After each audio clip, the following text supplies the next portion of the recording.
Hey friends, how's it going? It's been a little while since I made one of these videos and I wanted to check in and give you all an update and let you know that I'm still here, I'm still alive, I'm still making content. But I'm having a fight with one of my best friends and it's been holding me back from making content for a while, and I wanted to talk about it because it's been difficult. About a month ago, actually almost to the day, a month ago, I had to make a decision, a very, very important life-changing decision, and I had to make it within the span of a few hours. There was an incident in one of my companies, and then I had to make a quick decision, and then I made that decision, which led to having to make some other decisions that were going to ultimately permanently affect what the future of the company was going to look like. Right down to whether or not I was even going to keep the doors open, and it was a challenging position to be in. Anyway, I made some decisions and I made some shifts, and since then things have gone crazy in my life. I've been telling people lately, it feels like a year and a half has gone by in the last 30 days. It's crazy. Like, I've completely changed the direction of my business. I've started the process of working towards selling a portion of it. I've completely changed the trajectory of my career. I'm moving to an awesome house that's way better than where I'm living right now, and like all these amazing things have come like in a domino effect since then. But this friend of mine, I caught him trying to sabotage me. I'm not even kidding. I was telling him all about the cool stuff that's going on, and we were talking about it and thinking about ideas and stuff for the future, and it started out, he was talking to me like, but man, you can't do that. There's no way. You can't handle it. Your business isn't worth selling. You're not good enough at what you do to keep finding the clients. You're not good enough. You're barely into your life as a speaker. So how do you expect to be able to teach other people to do it? And it was all this stuff kept coming up, and we're having this argument back and forth. And man, it very nearly took the wind out of my sails. But it didn't stop there. It was like, not only that, but then it was like, oh man, you know, you're doing so well lately, we should celebrate. We should go celebrate by eating some food that I knew is not good for me, and he knows is not good for me, and he's fully aware of my dysfunctional relationship with food, and he's fully aware of how hard I've been working lately to try and fix that. And yet there he was encouraging me, no man, come on, just go, just a little bit more, come on, what, you know. And I was getting quite pissed. I'm like, dude, like, fuck man, life is getting really good all of a sudden. I expected you to be supportive. I expected you to help me get closer and work towards it. And instead, he's just there trying to sabotage me. And I was so mad. And I was so mad, so upset. And it was crazy. And then, you know, it was other things, you know, like conversations started coming up that started having me question my value in the world, and started having me question some other things that have happened over the last few months in my life that I've talked about a lot in these videos, and things that I was processing and just finally starting to get over. And then he goes and rips the scab off them and starts picking away at it. It's like, oh yeah, you're not good enough to find the right relationship that you want, or you're not successful enough to make the money that you want to make and that you claim you're going to be able to make one of these days, and you're not going to, just all these you're never going to's. And it's so hard to hear that stuff, especially coming from somebody that you know and like and trust, and whose opinion you value. And that's the crazy thing, is normally when I have somebody like that in my life, I have no problem saying, get the hell out of my life. I am very lucky to have spent most of my life as a loner, sort of anti-socialite, who got very, very comfortable with my own company and very, very comfortable with having very few friends. And because of that, when something like this comes up, when I find a toxic friend in my zone, I just eliminate them. But the problem is that this is like my best friend.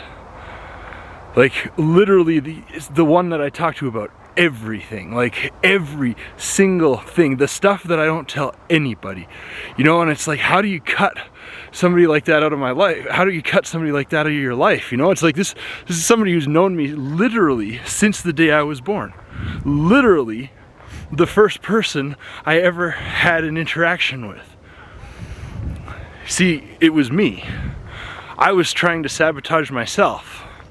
My self-talk was going the wrong direction, and I had this moment of realization maybe a week ago. I was looking at my life and I was looking at all this awesome stuff that's happening lately, because guys, really and truly, in the last 30 days, everything has changed. Like everything. Everything. Well, maybe not everything, but yeah, everything has changed, and I'm so excited. The future has never felt brighter. The opportunities have never been more abundant for me, and just things have never been going as well as they are right in this moment. And yet I find myself dwelling on stuff that it hasn't gone right. You know, I find myself thinking back and over all the stuff that hasn't gone the way I wanted it to this year, and I find myself having those conversations in my head about, oh, you don't really deserve this, and you know it's not gonna last, and really, what's it all worth, because it's just something's gonna go wrong, and you're gonna lose it all, just like you do with everything when things are going your way and when you're really excited and happy about stuff. Because I've had that happen a few times. I mean everybody has, right? But I've had it happen a few times recently, and the sting is still there. And so I find myself dwelling on that kind of stuff. And I had to have a long talk with myself the other day, because it was like, I'm at the beginning of the next chapter of my life. I'm actively writing the chapter of my story that I'm living through, and I have nothing but opportunities in front of me, and I have nothing but open doors everywhere I turn. It's really, truly amazing, and it's an experience I've never had before.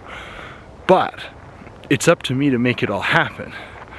You know, it's up to me to take the steps that I need to take. It's up to me to do the work that I need to do. It's up to me to be the person that I need to be in order to see all of this through to become reality. In order for all of these opportunities to become more than just potential opportunities, it's up to me to make it real. And I'm never going to make it real if I'm standing in my own way and if I'm sabotaging myself. So I had to have this really long conversation with myself. And it was like, why don't you want me to succeed? You know, I had to ask myself that very question. That's a very difficult question to ask yourself, because consciously it sounds ridiculous. Of course I want myself to succeed. Why wouldn't I?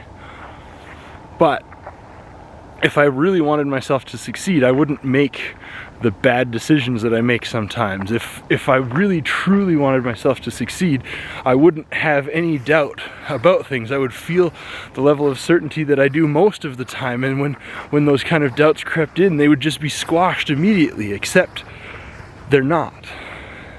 And I hear those doubts come up, and I give them some kind of weight in my thoughts, and I hear those bad ideas come up about, come on, you're doing so well, why worry about what you've been eating today when you could it's one day, right? You've been so good. But it's never just one day. Not for an addict. I'm a fucking food addict. If I have one bad day, I have another bad day, and I have another bad day. That's the whole reason I've been fighting with my weight for, well, my whole life, but even over the last couple years, because I've learned how to eat. I am aware of how bad things are, and I still do it. I'm still addicted, but addictions come from somewhere, and so does self-sabotage. You know, it comes from somewhere, and part of it's because I've gotten used to life feeling like a struggle. I've told myself this story that life was difficult, and I've told myself this story that success was beyond me, and I've told myself this story that the perfect relationship for me didn't exist, because all these people out there would let me get close but never quite there. And I've told myself this disempowering story over and over and over again, that my subconscious mind had started to believe it. And it started to believe that I wasn't worth what's going on in my life, and that I wasn't worthy of all the excitement, and that I wasn't deserving of all the wonderful blessings that are coming my way.